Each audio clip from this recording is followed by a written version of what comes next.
अरब सागर में हलचल तेज कर दी गई है। भारत के एक्शन से खौफजदा है पाकिस्तान। अरेबियन सी में मिसाइल टेस्ट की तैयारी की जा रही है। अरेबियन सी में पाक अब वॉर ड्रिल करेगा। अरब सागर में भारतीय नौसेना भी अलर्ट कर दी गई है। अरब सागर में INS विक्रांत अब आगे बढ़ता चला जा रहा है। चोर की दाढ़ी में तिनका देखा जा सकता है सर, जिस तरीके से तैयारियां यहां शुरू कर दी हैं। हलचल तेज कर दी है अरब सागर में। यहां पर भारतीय नौसेना भी हालांकि अलर्ट मोड पर है, मुंह तोड़ जवाब देने के लिए बिल्कुल तैयार बैठी है। सर आपके पास मैं वापस लौटूंगी। मिसाइल टेस्ट तक की तैयारी शुरू कर दी है, बौखलाहट देखिए आप।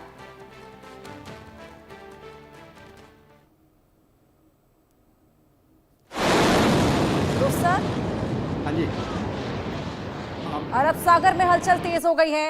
हाँ भारत बिल्कुल के ठीक। एक्शन से डर गया है अब पाकिस्तान। नहीं देखिए, ये मैंने आपको ये बताया था। ये अभी टेस्ट कर रहे हैं। एक तो मैसेजिंग देना चाहते हैं भारत को, देखिए हमारे पास भी मिसाइल है और हम लड़ने के लिए तैयार हैं। लेकिन मैंने शुरू में बताया, मैंने कहा इससे भारत को कोई फर्क नहीं पड़ने वाला है। आपके पास मिसाइल है, हमको मालूम है पाकिस्तान के पास कौन सी मिसाइल है, कितनी मिसाइल्स है, कहाँ पर डिप्लॉयड है। और वो अभी टेस्ट कर रहा है अरेबियन सी में। ठीक है, वो टेस्ट करने दो उसको। लेकिन जब जब when push comes to shove, जिसको अंग्रेजी में कहते हैं, जब भारत अपना एक्शन लेगा तो वो समुद्र में होगा, ज़मीन पे होगा, आसमान पे होगा, या कहीं पर भी होगा, ये हम थोड़ी बताएंगे इस समय पर। और तब जाके पाकिस्तान को पता लगेगा कितना महंगा है, क्योंकि इस बार जो है उनकी मिलिट्री के ऊपर एक्शन होगा। क्योंकि उनकी मिलिट्री जो है, हम वो मानते हैं कि वो टेररिस्ट है, और उसके ऊपर अभी एक्शन होगा। और ये चलता रहेगा जब तक कि वो अपनी आदतें जो हैं वो बदले ना। वो अपनी हरकतें उनको बदलनी पड़ेगी, और टेररिज्म का साथ छोड़ना पड़ेगा। नहीं तो ये मेजर्स, हमारे military measures, economic measures, political measures, ये चलते रहेंगे। बिल्कुल सर, क्या लगता है एक और बालाकोट एयर स्ट्राइक की यहाँ पर जरूरत है, क्योंकि इस बार रिटेलिएशन से तो काम चलेगा नहीं। नहीं देखिए, बालाकोट एयर स्ट्राइक तो मैं समझता हूँ एक वन ऑफ चीज़ थी। वो तो और बहुत छोटी चीज़ थी प्रेजेंट सिनेरियो में। उस समय के लिए तो खैर बहुत बड़ा इनिशिएटिव था ये। लेकिन आप बालाकोट स्ट्राइक हो सकती है, या उस प्रकार की कई स्ट्राइकें हो सकती है, या कुछ और भी हो सकता है। भुगतना पड़ेगा पाकिस्तान की सेना को। ये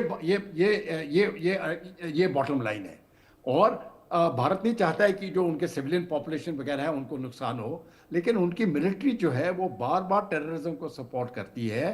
तो हमारे तरफ से वही टेररिस्ट है। आसिफ मुनीर टेररिस्ट का हेड है। तो ये सब लेजिटिमेट टारगेट्स हैं भारत के लिए। और इसको आगे वाले दिनों में मुझे लगता है जो भी भारत ने करना है, ये कार्रवाई हमको देखने में मिल जाएगी। बिल्कुल सर, आपके पास मैं वापस लौटूंगी। एक और बड़ी खबर दर्शकों को दे दें। आज से मुनीर की कमांडर्स के साथ बैठक हुई है। मुनीर को POK में स्ट्राइक का डर है। डर लगातार सता रहा है। पाक के सभी स्क्वाड्रन हाई अलर्ट पर हैं। पाक में सैनिकों की छुट्टियां रद्द कर दी हैं। बौखलाहट यहां पर साफ देखी जा सकती है। जिस तरीके से लगातार पाक खुद भी आतंक के यहाँ पर हाथ झेल रहा था, TTP हमलावर था, BLA हमलावर था। अब आप देखिए वहां पर ये एक्टिवनेस और अलर्टनेस तब नहीं देखी गई, लेकिन अब डर सता रहा है कि कहीं POK में हमला ना बोल दिया जाए। पाक के सभी स्क्वाड्रन हाई अलर्ट पर हैं। पाक में सैनिकों की छुट्टियां तक रद्द कर दी गई हैं। ये साफ तौर पर वो बौखलाहट, वो खौफ जो यहाँ पर भारत की वजह से, वो जो तमाम फैसले लिए गए उसकी वजह से पैदा हुए हैं, वो नजर आ रहा है। लेकिन अभी मुंहतोड़ जवाब देना बाकी है। ध्रुव जी, मैं आपके पास वापस लौटूंगी। ये अलर्टनेस तब कहां थी, एक्टिवनेस तब कहां थी जब BLA हमला कर रहा था, TTP हमला कर रहा था? नहीं देखिए, अभी इसको, क्योंकि अभी प्रधानमंत्री ने तो अपना प्रधानमंत्री की तरफ से, विदेश मंत्री की तरफ से, रक्षा मंत्री की तरफ से और गृह मंत्री की तरफ से हमारे स्टेटमेंट्स आ गए हैं। और बिल्कुल साफ कहा है कि जो पाकिस्तान ने किया है वो गलत है और इसका जवाब मिलेगा। तो ये तो बिल्कुल तय है कि ये जवाब मिलेगा।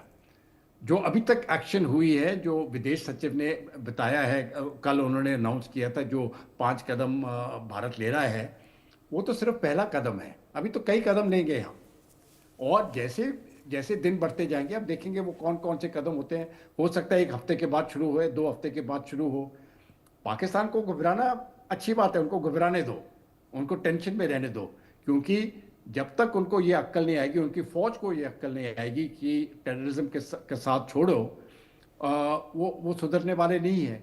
और अभी तक जो भी पीड़ा होती थी वो पाकिस्तान की सेना को नहीं हुई, उनका बड़ा लो कॉस्ट ऑप्शन था। वो टेररिस्ट भेज देता था भारत में। अभी तक भी पिछले कल ही एक ग्रुप इन्फिल्ट्रेट करने की कोशिश की है।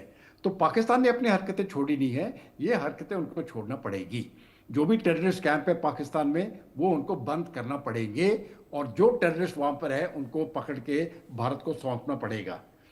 जब तक ये नहीं करेंगे जब तक ये नहीं करेंगे तब तक यहाँ पर भारत का प्रेशर उनके ऊपर पड़ा रहेगा। और उस